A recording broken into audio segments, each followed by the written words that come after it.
Okay, welcome to week 4 of our Digital Prefects unit. Today we're going to have a little bit of fun. We're going to look at how we could write a quiz to perhaps collect some information up and find out a little bit more about people's preferences or what they know or their interests and so on. And we're going to use Google Forms to actually do this. As well as that, we're going to demonstrate an excellent knowledge of e-safety, share your skills to try and get some more of those coveted digital prefects points. And we're going to share our form as well and hopefully get people to fill them in and give their answers. So without further ado, let's begin. Okay, so as you can see, I am signed in as Alligator, as usual, our fictitious student. And the very first thing I'm going to do is I'm going to go to my waffle and I'm going to click on it and I'm going to scroll down to where I find a purple icon here that says Google Forms. I'm going to click on that. Now, as with any of the Google Suite documents, you get some bits and pieces come up. We're going to start today with a blank quiz, but there are some templates that you might want to take a look at and maybe use, okay? None loaded in there at the minute. We'll start with a blank one. I always think that's better because then you can customize it the way you would like it to look. Now, with any document that we do, we obviously need to rename it. So as per usual, we head up to the top here and we type in what we want to call it. And I'm going to call it Fave Foods. So to start with, what I need to do is put a title that I want to have here. They can be different. What you see in the corner it's saved as.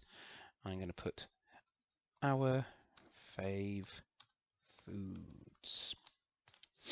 And there we go. And if I want to add a little bit of a description about what this is about, I can do. If you were setting a little quiz up that was asking questions of people, maybe an interest of yours, then you might describe what the rules are about it and etc. For now, I'm just going to crack on. So I'll start off with adding my first question. My first question is a multiple choice question. As you can see here, we'll show you how to do different ones in a minute. My first question is, do you like pizza? Question mark.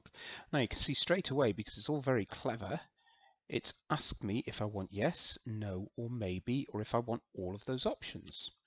And hey presto, there we go. All right, straight away, it's created that question.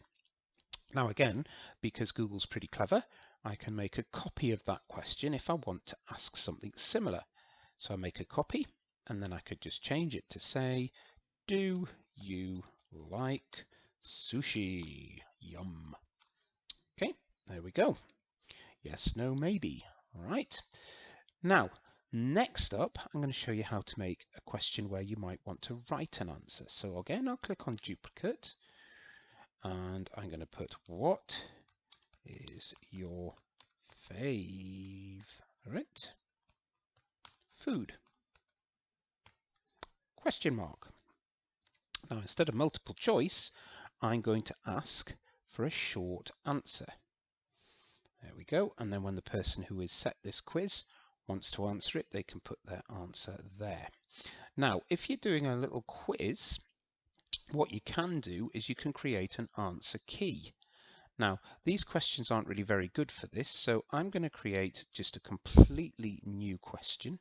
I'll use the duplicate button because I find it quicker, but if you just want to create a new question without it being the same as the previous one, you click Add Question. So, duplicate, and I'm going to put, what is pasta made from? Question mark. So scroll up a bit so we can see. Option 1, I'm going to put frogs, which we know it's not. Option 2, I'm going to put flour and water.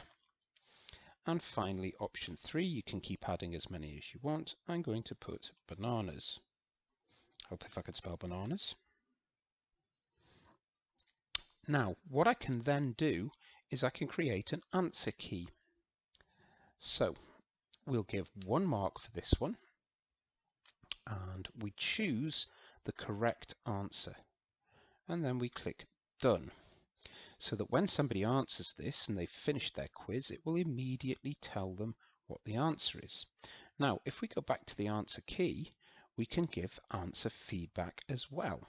So for the incorrect answer, we could say, no, exclamation mark. For the correct answer, we could say, yes, well done. Have a house point. There we go. And then save. And then that feedback will be given to that person when they answer that question. The other things I can do is I can add an image in, I could add a video in, or I could add a new section. So I could have the first section of this quiz could be about foods from one part of the world, another section could be a different part of the world, and so on. Now, e-safety top tips. If we're adding images, we need to steer away from videos, please, but if we're adding images in, we need to remember when we're searching, we search very carefully and use really good language when we're putting things into any search engine or search bar. Because remember, Visigo watches what we do, and if we type in something that we shouldn't do, it will flag up. Okay? So just think considerately when you are doing that, and I'm sure you'll know just a little bit of common sense is all you need. Now, when I have finished doing what I'm doing, I can have a little look at what I've done. I can preview it to see what it looks like. There we go, and if I was answering this, you can see this is what it would look like. Okay, and then you'll notice at the end there is a submit button. Now, when you're on this view mode, don't actually do the quiz itself. There's absolutely no point. Okay, and you'll see I can go back and I can edit. All right, back to the editing mode. There we go. All right, and another way of doing it is to just close the question. Close the tab. That's another way of doing it there, and I'm back to where I was before. I can change the theme. Okay, I can change the theme color. I can change the background color. I can change the font style. Looks a little bit nicer, doesn't it? Okay. Now, when I'm completely happy, you'll notice up here it says all changes saved in Drive. So my little bit of work here, my form, has been saved. Now, this is all grand, but what if I want to share it with other people and get them to do it? Well, obviously, I click on the send button.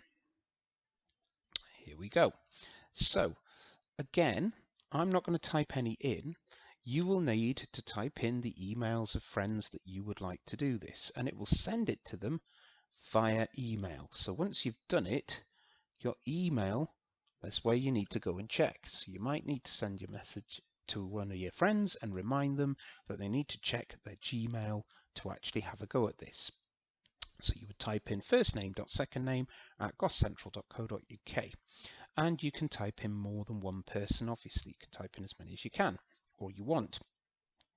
You then click send, and obviously we're not going to do that. Okay, so we'll just get rid of that because obviously I don't want to send my fave foods to anybody at this moment. So a little recap. Today's lesson, you're going to need to go into your Google account, open up a form, create your form, do a little bit of making it look prettier, share it with the people you want to do it, and then once they have had a go at yours, you can look at their responses and you'll get lots of interesting data here, which is really, really good. Do make sure not only do you send your own, but if somebody sends you one, have the good health to actually do it for them so that they can have a little look at responses too. Enjoy.